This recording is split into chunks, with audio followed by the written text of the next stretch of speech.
our government has a firm policy not to capitulate to terrorist demands, that no concessions policy remains in force.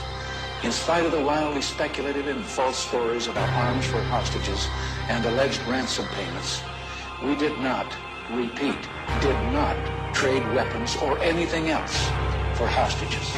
Nor will we. The ballad of the bullet, some freedom or some shit. Will we ever do it big or just keep settling for look? We brag on having bread, but none of us are bakers. We all talk having greens, but none of us on acres. If none of us on acres and none of us grow wheat, then who will feed our people when our people need to eat? So it seems our people starve from lack of understanding, cause all we seem to give them is some ballin' and some dancing, and some talking about our car and imaginary mansions. We should be indicted for bull we inciting, and the children deaf and pretending it's exciting. We are advertisements for agony and pain. We exploit the youth, we tell them to join the gang. We tell them dope stories, introduce them to the game. Just like Oliver North introduced us to cocaine in the 80s when them bricks came on military plane.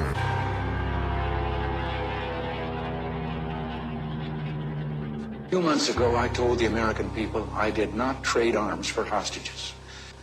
My heart and my best intentions still tell me that's true, but the facts and the evidence tell me it is not. The end of the Reagan era, I'm like Lemma 12, old enough to understand it would change forever. They declared the war on drugs, like a war on terror, but what it really did was let the police terrorize whoever, but mostly black boys, but they would call us and lay us on our belly while they fingers on their triggers. They boots was on our head, they dogs was on our crotches, and they would beat us up if we had diamonds on our watches, and they would take our drugs and monies as they pick our pockets. I guess that's the privilege of policing for some profit, but thanks to Reaganomics, prison turned to profits, cause free labor's the cornerstone of U.S. economics, cause slavery was abolished unless you are in prison. You think I am bullish and then read the 13th Amendment. Involuntary servitude and slavery it prohibits. That's why they giving drug offenders time in double digits. Ronald Reagan was an actor, not at all a factor, just an employee of the country's real masters.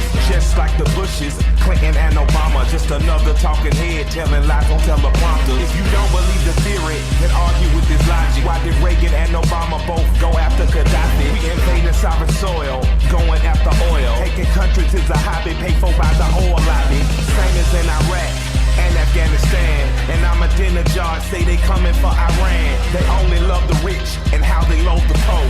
If I say any more, they might be at my door. Who the my dad? Staring in my window, doing that surveillance on Mr. Michael Render. I'm dropping off the grid before they pump the lead. I leave you with 4 words, I'm glad Reagan dead.